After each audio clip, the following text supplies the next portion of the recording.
اعوذ باللہ من الشیطان الرجیم بسم اللہ الرحمن الرحیم وبہ نستعین وہو خیر ناصر و معین۔ لاکھوں کروڑوں درود و سلام ہو سید الانبیاء رحمۃ للعالمین خاتم النبیین محمد مصطفیٰ صلی اللہ علیہ وآلہ وسلم پر، ان کے آل پاک پر، اصحاب منتجبین پر۔ ناظرین کرام، پروگرام نذران عقیدت میں آپ کا میزبان ڈاکٹر سید مظفر حسین رضوی آپ کی خدمت میں حاضر ہے۔ میری جانب سے آپ تمام محترم ناظرین کی خدمت میں السلام علیکم ورحمۃ اللہ وبرکاتہ۔ محترم ناظرین کرام، ماہ مبارکہ ذی الحج، جہاں پر اللہ رب العزت نے دو عظیم عبادات کو رکھا ہے۔ یوں تو ہر عبادت کا ثواب، اجر و ثواب اللہ کی جانب سے عطا ہوتا ہے، لیکن ہر عبادت کا ایک خاص مقصد ہے۔ جس طرح نماز زندگی کے اندر عاجزی، عجز و عاجزی کی تربیت کے لیے ایک بہترین عبادت ہے، اسی طرح روزہ کی عبادت کہ جہاں دوسروں کی تکلیف کو درک کرنا، اس کو سمجھنا اور دوسروں کے لیے ایثار اور قربانی اور ان کی مدد کا جذبہ پیدا ہونا۔ اسی طرح زکوٰۃ کی ادائیگی میں معاشرے کے مفلوق الحال طبقے کی داد رسی کرنا اور جہاد کے ذریعے سے باطل سے ٹکرانے کی جرأت اور ہمت پیدا کرنے کا پیغام ملتا ہے۔ اور حج بیت اللہ، جس کے ذریعے سے ہمیں یہ پیغام ملتا ہے، ایک خاص طور پر وہ عظیم المرتبت ہستیاں ہیں، تین ایسی ہستیاں ہیں جس میں حضرت ابراہیم علیہ السلام، حضرت اسماعیل علیہ السلام اور حضرت حاجرہ سلام اللہ علیہا، ان تین عظیم المرتبت ہستیوں کی عظیم قربانی کا جو ہے اس مقام پر، اس قربانی کی یاد میں ہر سال مسلمان ان تمام مناسک کو ادا کرتے ہیں۔ ناظرین کرام، قرآن مجید فرقان حمید میں جس طرح اللہ رب العزت نے ارشاد فرمایا، وَلِلَّهِ عَلَى النَّاسِ حِجُّ الْبَيْتِ مَنِ اسْتَطَاعَ إِلَيْهِ سَبِيلًا وَمَنْ كَفَرَ بَعْدَ ذَلِكَ فَإِنَّ اللَّهَ غَنِيٌّ عَنِ الْعَالَمِينَ۔ خدائے بزرگ برتر نے قرآن مجید کے اندر ہر مستطیع انسان کے اوپر حج کو فرض قرار دیا ہے۔ آج کے اس پروگرام میں حج کی فرضیت اور اس کی فضیلت کے عنوان سے گفتگو کے لیے ممتاز علماء کرام ہمارے ساتھ تشریف فرما ہے، جو حج میں خاص کر وحدت کا جو پیغام پوری دنیا کو ملتا ہے، اس عنوان سے گفتگو فرمائیں گے۔ میں مختصر تعارف آپ کے سامنے پیش کر رہا ہوں۔ ہمارے ساتھ تشریف فرما ہے ممتاز عالم دین ہیں، اتحاد بیت المسلمین کے داعی ہیں، میری مراد حضرت علامہ محمد اکبر درز صاحب۔ السلام علیکم ورحمۃ اللہ۔ السلام ورحمۃ اللہ وبرکاتہ۔ ہمارے ساتھ دوسرے مہمان ہیں ممتاز عالم دین ہیں، پرنسپل المصطفیٰ انٹرنیشنل یونیورسٹی، حضرت علامہ سید نسیم حیدر زیدی صاحب۔ السلام علیکم ورحمۃ اللہ۔ خوش آمدید کہوں گا پروگرام میں۔ ہمارے ساتھ تیسرے مہمان ہیں ممتاز ثنا خاں، نعت خاں اور بہترین نعت گو شاعر ہیں، جناب عزیز الدین خاکی صاحب۔ السلام علیکم ورحمۃ اللہ وبرکاتہ۔ وعلیکم السلام، خوش آمدید کہوں گا۔ بڑی نوازی۔ گفتگو کا باقاعدہ آغاز قبل آپ سے کرنا چاہوں گا۔ سب سے پہلے تو ہمارے ناظرین کی خدمت میں حج کی فرضیت اور اس کی اہمیت کے حوالے سے ناظرین کی خدمت میں بیان کیجیے۔ بسم اللہ الرحمن الرحیم۔ حج زندگی میں ایک مرتبہ ہر اس مسلمان پر فرض ہے جو زاد راہ کی استطاعت رکھتا ہو۔ ہر مسلمان پہ فرض نہیں ہے، لیکن ہر اس مسلمان پر فرض ہے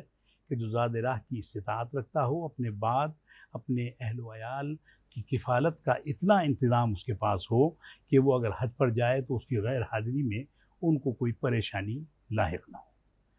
حج 9 ہجری میں فرض ہوا اور یہ پہلا حج تھا، اور حج ایام جاہلیت میں بھی ہوا کرتا تھا، لیکن اس کا طریقہ کار کچھ علیحدہ قسم کا تھا۔ وہ لوگ جو ہے وہ جو کپڑے، ہم چونکہ احرام میں نئے جو ہے وہ کپڑے پہنتے ہیں اور وہ سلے ہوئے نہیں ہوتے ہیں، 2 چادریں ہوتی ہیں، ایک اوپر اس اوڑھنے کے لیے اور دوسری جو ہے تہمن کے لیے۔ تو یہ 2 چادروں کے اندر جو ہے وہ ملبوس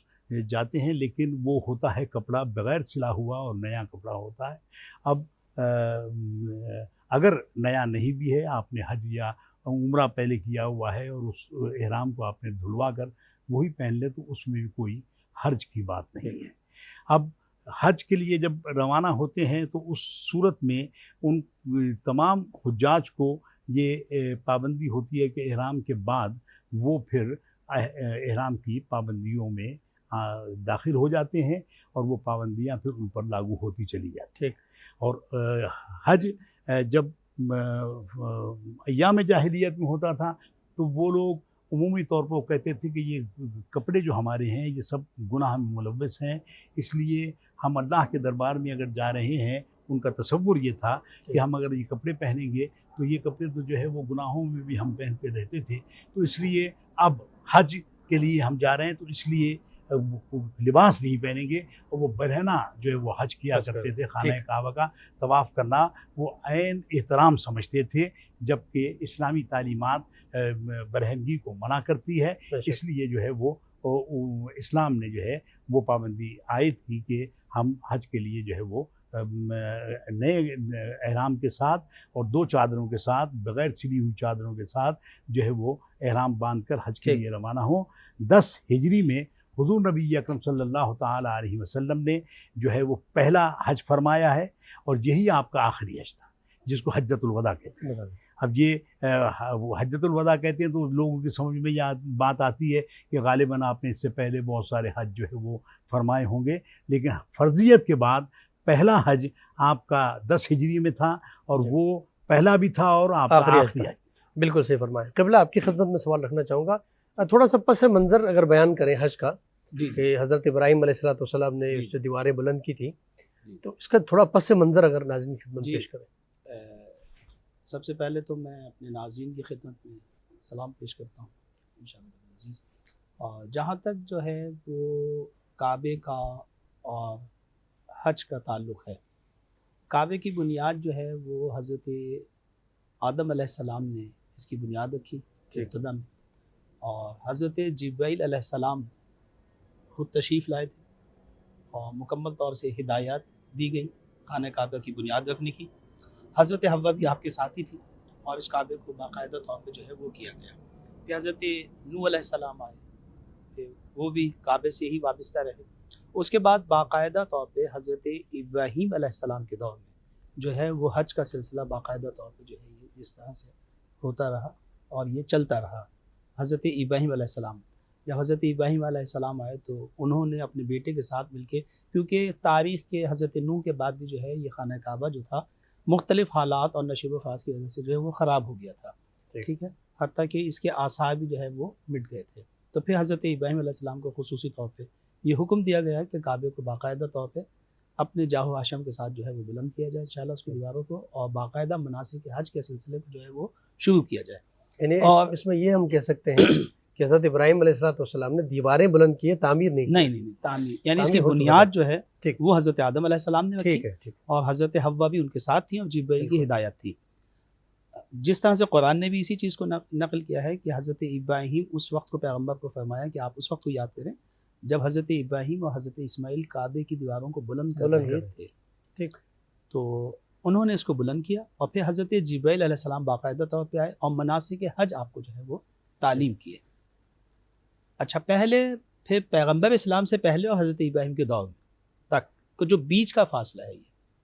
اس میں یہ ہوتا تھا کہ مشرکین بھی، کیونکہ کعبہ وہ مرکز تھا، صرف مسلمانوں کے ساتھ یا دین ابراہیم رکھنے والوں کے ساتھ مخصوص نہیں تھا، کعبہ وہ گھر رہا جو ہمیشہ سے لوگوں کا ملجا و ماوا رہا۔ وہاں پہ حتیٰ کہ مشرکین نے اپنے بت رکھے ہوئے تھے، کافر لوگ بھی کعبے کا احترام کرتے تھے، کعبہ سب کے لیے تھا اس دور میں، اور لوگ بھی آیا کرتے تھے اور باقاعدہ طواف کیا کرتے تھے کعبے کا۔ لیکن یہ ہے کہ انہوں نے وہاں پہ بت رکھے ہوئے تھے۔ پیغمبر اسلام صلی اللہ علیہ وسلم کا جب دور آیا، ان کا طریقہ کار بھی کچھ اور تھا،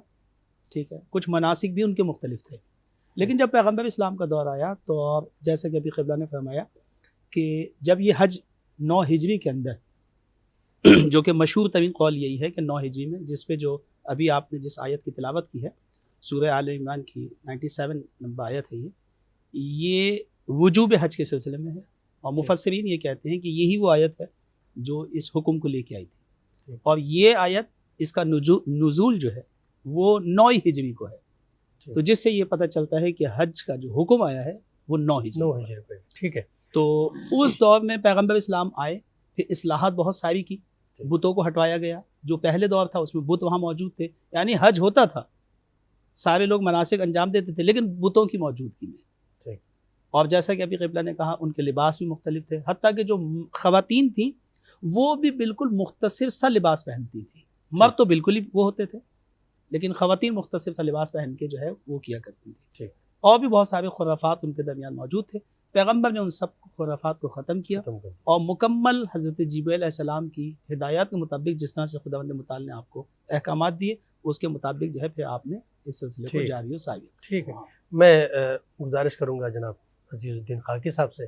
جہاں مکہ مدینہ کا تذکرہ ہو تو پھر ان کے شان میں اگر چند اشعار پیش کریں. شریفین کا تذکرہ بسم اللہ. ہمیشہ نگاہوں میں میری بسے ہیں، ہمیشہ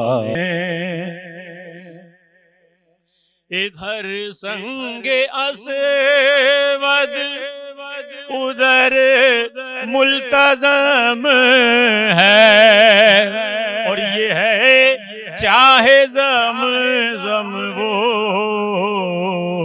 میزاب رحمت،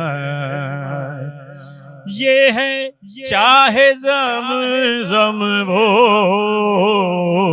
میزاب رحمت، صدا آئی دل سے کہ تیرے لیے ہیں حرم کی زمین اور حرم کے نظارے، ہمیشہ نگاہوں میں میری بسے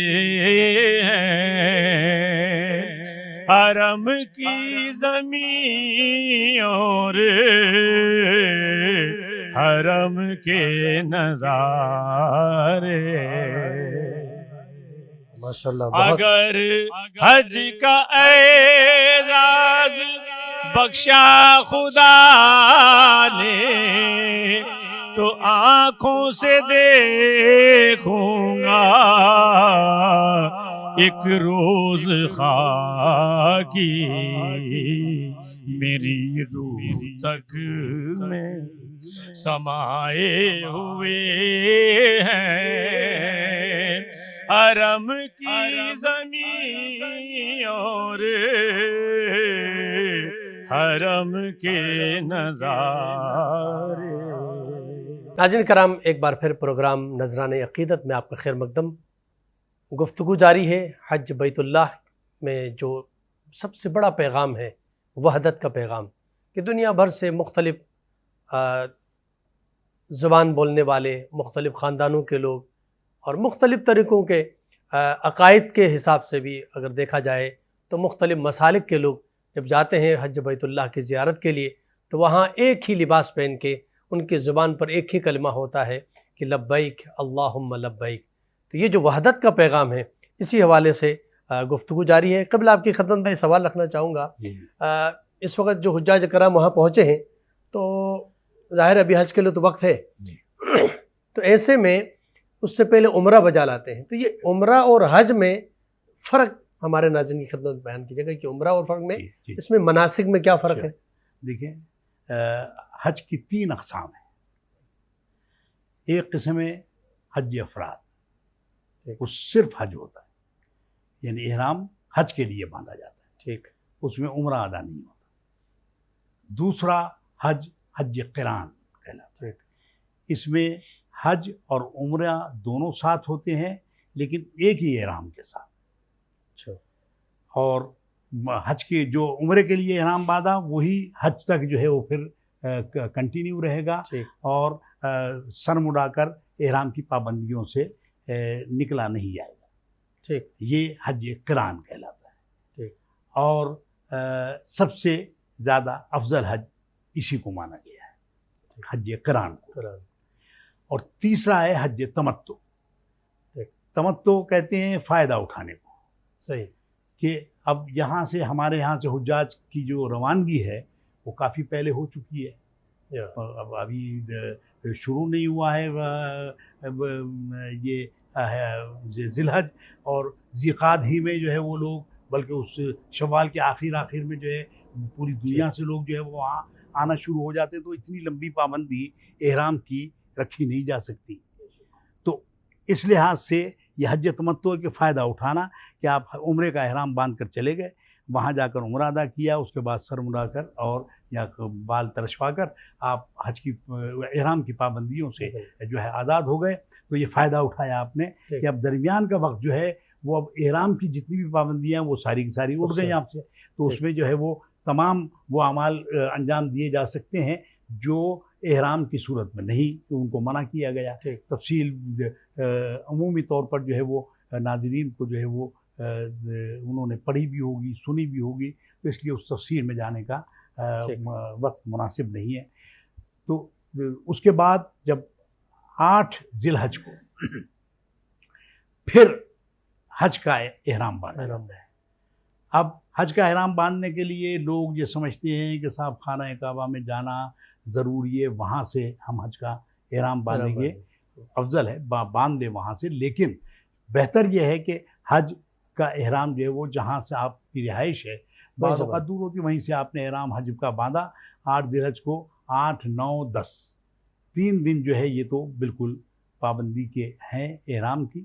جب تک قربانی نہیں ہو جاتی۔ ٹھیک ہے، قربانی ہو گئی تو اب آپ احرام کی پابندی سے نکل جائیں گے، لیکن جو 8، 9، 10، 11 ذی الحج کی تک، بلکہ بعض 12 ذی الحج تک بھی جو ہے وہ وہاں قیام پذیر رہتے ہیں مینا میں، لیکن جیسے ہی آپ نے وہ عرفات میں پہنچ گئے، عرفات سے مزدلفہ میں آئے، مزدلفہ سے مینا میں آئے، اور مینا سے پھر جو ہے وہ مینا میں آ کر آپ نے قربانی کر دی۔ قربانی کے بعد جو ہے وہ آپ سے جو ہے وہ اس کی احرام کی پابندیاں ختم ہو گئی، اور اسی دن جو ہے وہ بڑے شیطان کی صرف ایک رمی ہوتی ہے جو آپ اس کو جا کر رمی کر دیں گے، اور اس کے بعد آ کر گوشت میں سے کچھ کھانا چاہیں وہ لے سکتے ہیں، لیکن عمومی طور پہ ایسا ہوتا نہیں ہے۔ لیکن آپ کو جو وہاں میسر ہے کھانا پینا، سعودی حکومت کی جانب سے بھی جو ہے وہ ایک دن جو ہے وہ حجاج کو کھانے پینے کی اشیاء جو ہے پانی سمیت مہیا کی جاتی ہے۔ پانی تو خیر ہر وقت جو ہے وہ اویلیبل ہوتا ہے، اور وہ یہ حج تمتع کہلاتا ہے۔ اب یہ اس حج میں آپ نے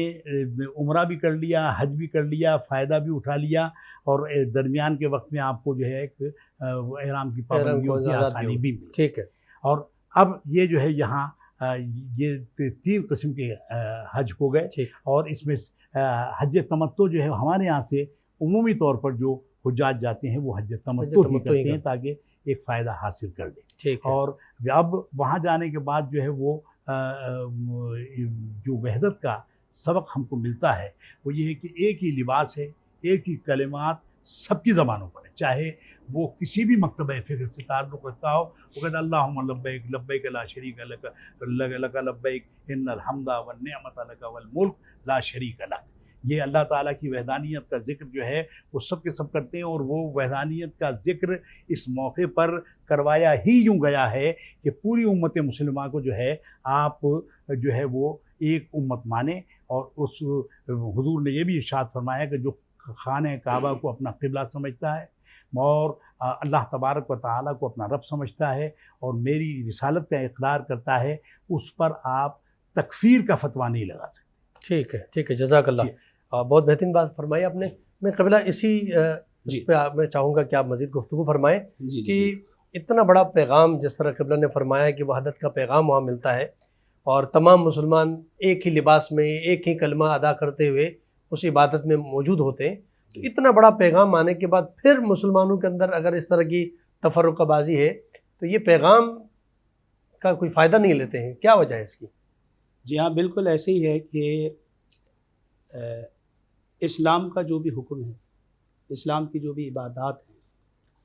اس میں جو ہے وہ سارے انسانوں کے لیے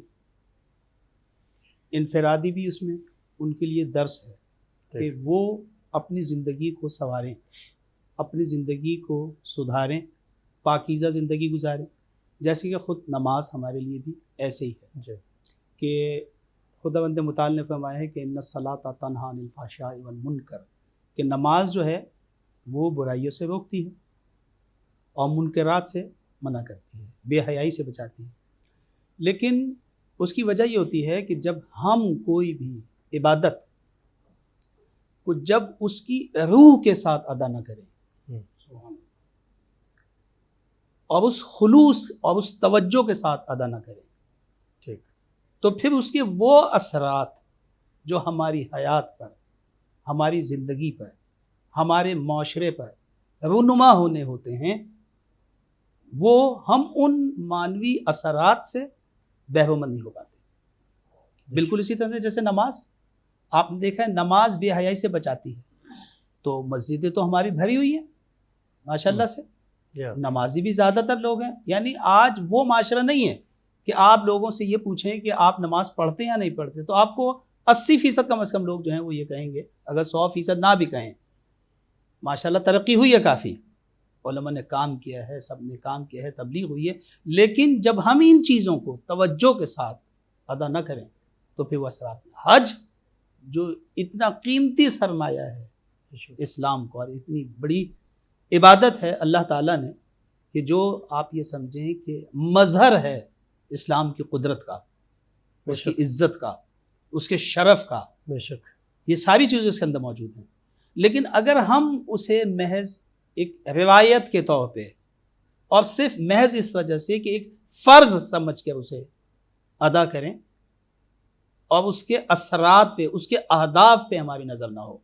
کیونکہ جب انسان سے عبادتوں کا فلسفہ ہاتھ سے چلا جائے جی تو پھر ان کا ہونا نہ ہونا برابر۔ اچھا قبلہ، یہاں پہ چونکہ مشہور حدیث ہے اور جو بھی حاجی حج پہ جاتا ہے جی تو ان کو تو کم از کم یہ حدیث معلوم ہے، جی ان جنرل بھی اس ماہ مبارکہ ذی الحج میں یہ حدیث سنائی جاتی ہے جی کہ جو بھی اللہ کے گھر کی زیارت کے لیے جاتا ہے، یعنی جی حج کر کے آتا ہے، جی تو اللہ کے نبی کا فرمان ہے کہ وہ اس طرح پاک و پاکیزہ ہوتا ہے جیسے ابھی وہ دنیا میں آیا ہے، یعنی ایک بچہ دنیا میں آتا ہے وہ پاک و پاکیزہ معصوم ہوتا ہے، جی جی تو اس طرح پاک و پاکیزہ ہوتا ہے، یہ مشہور ہے۔ بالکل ایسے۔ تو آیا یہ کہ اس کا اثر جس طرح آپ نے بہت خوبصورت انداز میں پیش کیا کہ چونکہ اس عبادت میں ہماری توجہ نہیں ہوتی، جی ایسے، تو جس کی وجہ سے ہم اس طرف متوجہ نہیں ہیں کہ کون سی عبادت انجام دے رہے ہیں، پھر اس میں ہم پاکیزہ ہو رہے ہیں۔ اگر ہماری وہاں جانے کے بعد پہلے والی زندگی سے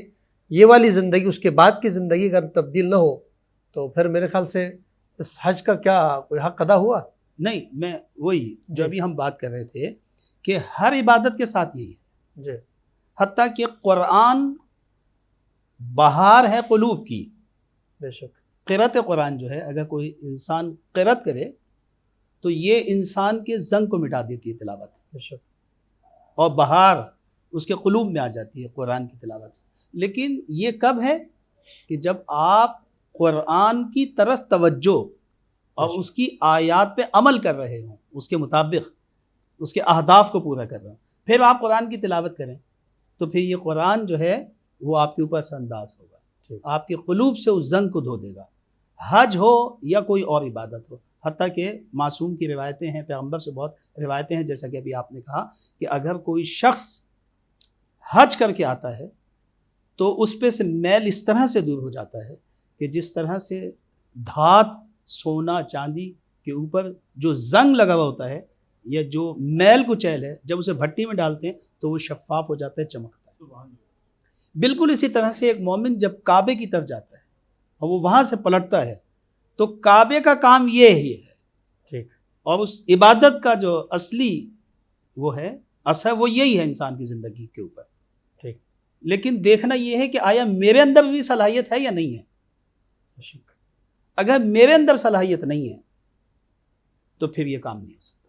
بے شک، اور اسی وجہ سے معاشرے میں پہ ہمیں وہ اثرات حج کے دکھائی نہیں دیتے۔ ٹھیک۔ ناظرین کرام، یہاں پر ایک مختصر سا بریک لیتے ہیں، بریک کے بعد آپ کی خدمت میں حاضر ہوتے ہیں، ہمارے ساتھ رہیے گا۔ ناظرین کرام، ایک بار پھر پروگرام نذرانہ عقیدت میں آپ کا خیر مقدم، گفتگو جاری ہے حج بیت اللہ کی زیارت پہ، جو بہت سارے اسباق ہیں، بہت سارے پیغامات ہیں، جو جانے والوں کے لیے بھی ہیں اور جو نہیں جا سکا ہے وہ اس آرزو اور تمنا رکھتا ہے کہ میں بھی جا سکوں، ان کے لیے بھی بڑا پیغام ہے، جس میں خاص طور پر ہم نے ذکر کیا کہ وحدت کا پیغام ہے۔ تو اس وحدت کے پیغام کو جانے والا لے کر، وحدت لے کر آتا ہے،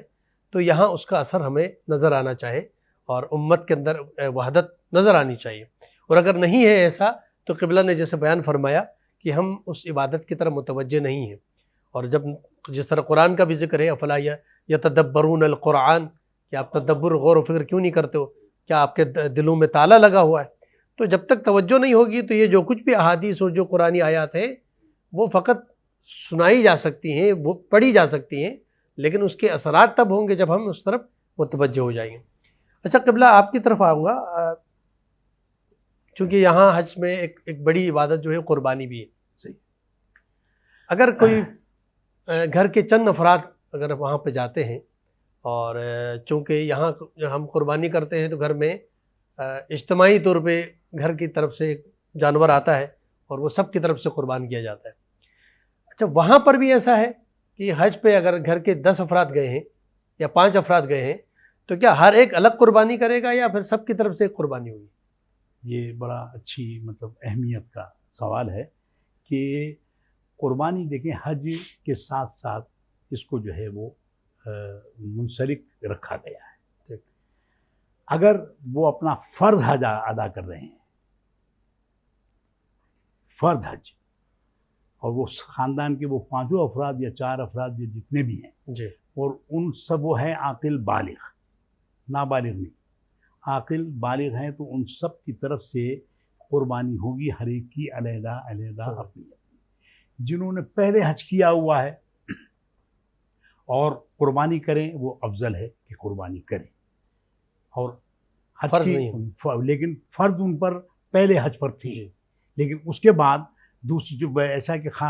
سربراہ خاندان کا ہے یا میاں بیوی ہے وہ پہلے ہو کر آ گئے ہیں حج سے، فرضیت ادا ہو گئی ہے، اب اتنی مال و متاع ہے کہ وہ اپنی پوری اولاد کو بھی لے کر جا سکتے ہیں، بیٹیوں کو، بیٹوں کو، اور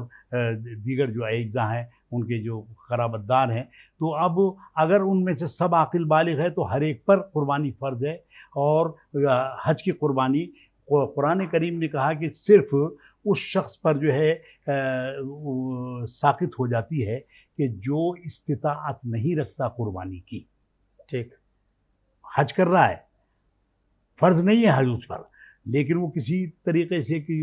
حج پر پہنچ گیا ہے، حج بدل کے طور بدل کے طور پر، تو خیر وہ جو بھیجنے والا ہے وہ اس کو قربانی کے رقم دے گا کہ وہ ان کی طرف سے ہے، لیکن یہ کہ اس کے پاس کچھ نہیں ہے اور حج کر رہا ہے تو اللہ تعالیٰ یا کسی کے لیے جو ہے وہ اتنی رقم اس وقت کے لحاظ سے مہیا نہیں ہے، کم پڑ رہے ہیں پیسے، تو ایسی صورت کے اندر وہ پھر وہ وہاں وہ بھی جو ہے وہ قربانی کے لائق نہیں ہے، تو اس کو جو ہے یہ کہا گیا ہے کہ آپ 3 روزے عرفے سے پہلے، عرفات جانے سے پہلے 3 روزے انہی ایام میں رکھ لیں، اور 7 روزے آپ چاہیں تو وہیں رکھیں اور چاہیں تو اپنے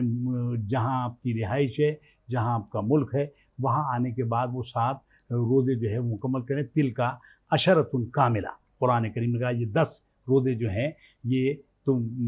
رکھے جائیں گے اس قربانی کے بدلے میں۔ اچھا ٹھیک، اور قربانی کا اگر آپ پر ہے فرض تو آپ جو ہے قربانی کریں گے، اور ورنہ جو ہے قربانی جو ہے وہ اگر پہلے سے آپ نے حج کیا ہوا ہے تو پھر قربانی لازم ہے۔ قربانی تو ہر شخص کی جانب سے ہوگی۔ اب اس میں یہ ہے کہ وہاں جو بکرا یا دمبا جو ذبح کیا جاتا ہے اس کی قیمت نسبتاً زیادہ ہوتی ہے۔ زیادہ سے میری مراد یہ ہے کہ 400 ریال 500 ریال فی زمانہ، لیکن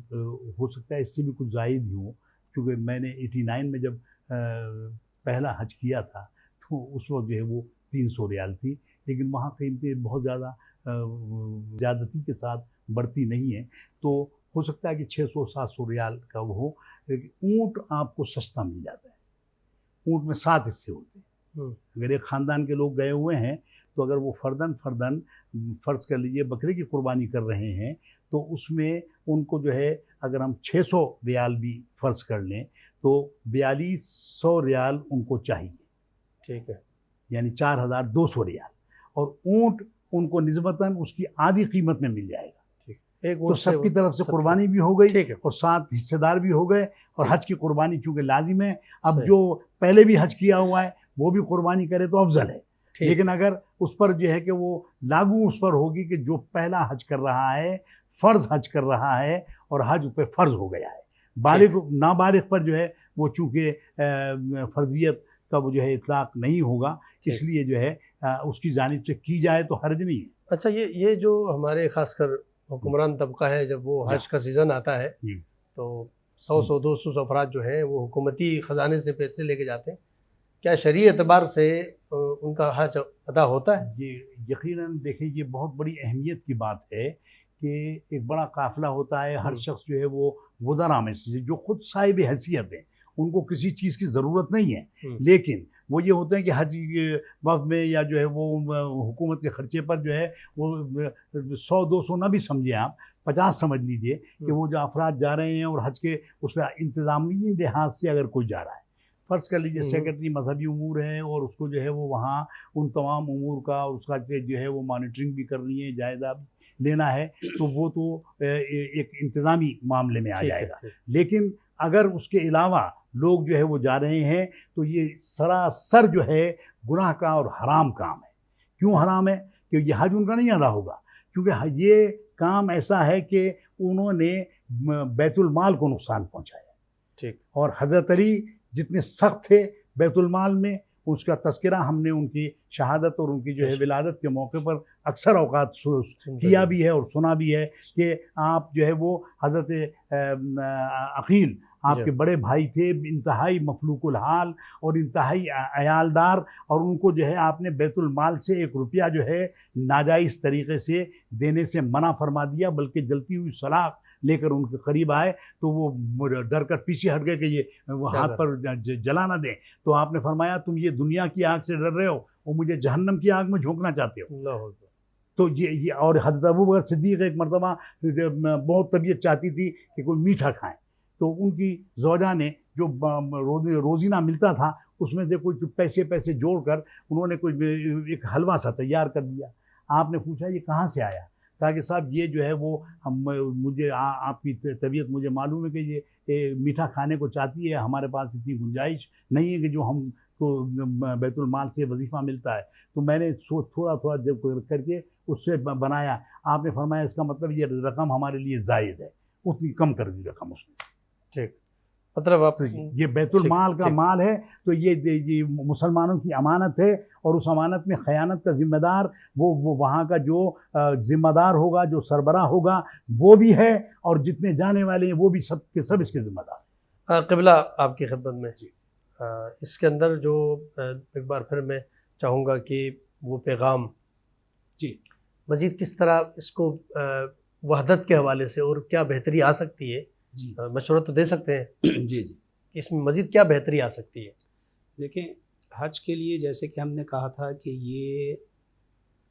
خداوند متعال نے لوگوں پہ واجب کیا، اور خود واضح اور شفاف طور پر جو ہے وہ قرآن کی آیت ہے کہ جعل اللہ الکعبۃ البیت الحرام قیاما للناس۔ حج کا اور خانہ کعبہ کا جو ہدف تھا اور اس کا فلسفہ وہ یہ تھا کہ لوگوں میں آپس میں اتحاد اور اتفاق ہو اور ایک نقطۂ وحدت پہ جمع ہو، یہ سب پائیدار اور مضبوط، قیام للناس، یہ سارے لوگوں کے لیے تھا، تاکہ ایک ہم آواز، ہم فکری، ہم دلی، ایک رنگ، ایک بو اور ایک پیغام جو ہے وہ سب کو ملے، اور وہ وحدت کا پیغام ہے۔ یعنی ہم گویا جہاں وحدت کا پیغام یہ دینا چاہتے ہیں کہ ہم سب فکر میں ایک ہیں۔ حج ہمیں یہ بتاتا ہے کہ تمہارا دوست بھی ایک ہونا چاہیے، تمہارا دشمن بھی ایک ہونا چاہیے۔ کیا بات، اور ہم سب وہاں شیطان کو کنکریاں مار کے یہ بتاتے ہیں کہ ہم صرف حرکت میں ایک نہیں ہیں بلکہ نظریوں میں بھی ایک ہے۔ کیا بات، ہمارا دوست بھی ایک ہی ہے اور دشمن بھی ایک ہے۔ اور ہمارا دوست کون ہے؟ وہ حضرت ابراہیم علیہ السلام اور ان کی سیرت اور ان کے کردار پہ چلنے والے افراد، اور دشمن بھی ایک ہے، اور دشمن بھی ایک ہے، وہ ہے شیطان۔ اچھا، یہ جو پتھر مارتے ہیں اس کا سمبولک ہے، اس کا کیا میسج ہے اس کے اندر؟ در حقیقت یہ وہ چیز ہے کہ جو آج کے معاشرے میں یعنی حج کا وہ عظیم پہلو جسے واقعاً بھلا دیا گیا، اور وہ برات ہے کہ آپ کو اپنے زمانے کے شیطان سے برات کرنی ہے۔ ٹھیک، چونکہ ہمارے پاس وقت یہاں پر ختم ہوا چاہتا ہے. کوئی میسیج اگر آپ دینا چاہیں ہمارے ناظرین جی. کو. میسیج جو ہے وہ یہی ہے کہ ہم سب کو وہاں پہ جب ہم حج کرنے جاتے ہیں، ہمارے ذہن میں تو ہوتا ہے، ہم گفتگو تو کرتے ہیں، ہماری نظر بھی ہوتی ہے کہ ہمارا پیغام اور حج کا پیغام وحدت ہے، لیکن ہم وہاں جا کے یہ دیکھتے ہیں کہ ہم نے ہر ایک نے اپنے قافلے بنا لیے، اور ہم یہ سمجھتے ہیں کہ صرف میرے قافلے کو اجازت ہے کہ وہ طواف کرے. حالانکہ خدا نے یہ نہیں کیا تھا. خدا جب آپ وہاں پہنچے تو آپ سب ایک ہیں. نہیں ہے کہ آپ کے قافلے والا اس میں آ سکتا ہے، آپ کے قافلے والے کو اجازت ہے کہ وہ آپ کا پانی پی سکتا ہے اور کوئی نہیں پی سکتا. آپ کے قافلے والے کو اجازت ہے کہ وہ یہاں سے گزر سکتا ہے. ہم وہاں پہ جا کے یہ بہت سارے کام جو ہے وہ انجام دیتے ہیں. یہ کام نہیں کرنے چاہیے، یہ فلسفہ حج کے خلاف ہے یہ ساری چیزیں. قبلہ آپ کوئی پیغام دینا میں چاہیں؟ علامہ اقبال کے الفاظ میں کہوں گا کہ ایک ہوں مسلم حرم کی پاسبانی کے لیے، کیا بات. ایک ہوں مسلم حرم کی پاسبانی کے لیے، نیل کے ساحل سے لے کر کعبہ خاک کے کاش. سبحان اللہ سبحان اللہ. ناظرین کرام، یہاں پر پروگرام کا وقت ختم ہوا چاہتا ہے. ہمارے ساتھ آج کے اس گفتگو میں شریک گفتگو تھے حضرت علامہ محمد اکبر در صاحب، حضرت علامہ سید نسیم حیدر زیدی صاحب اور جناب محترم عزیز الدین خاکی صاحب. آپ تینوں کا بہت بہت شکریہ، آپ تشریف لائے اور بہترین گفتگو فرمائیں. ناظرین کرام، اپنے میزبان ڈاکٹر سید مظفر حسین کو اجازت دیجیے، اور آخر میں گزارش کروں گا، ہمارے بہترین شاعر ہیں اور بہترین ثنا خواں ہیں جناب عزیز الدین خاکی صاحب، گزارش کروں گا نعت کے چند اشعار پیش کیجیے گا. دیتا ہے دو عالم کو ضیاء نام محمد ہے، کتنا حسین کتنا بھلا نام محمد. یہ نام تو کونین کی زینت ہے ازل سے، یہ نام تو کونین کی زینت ہے ازل سے. آدم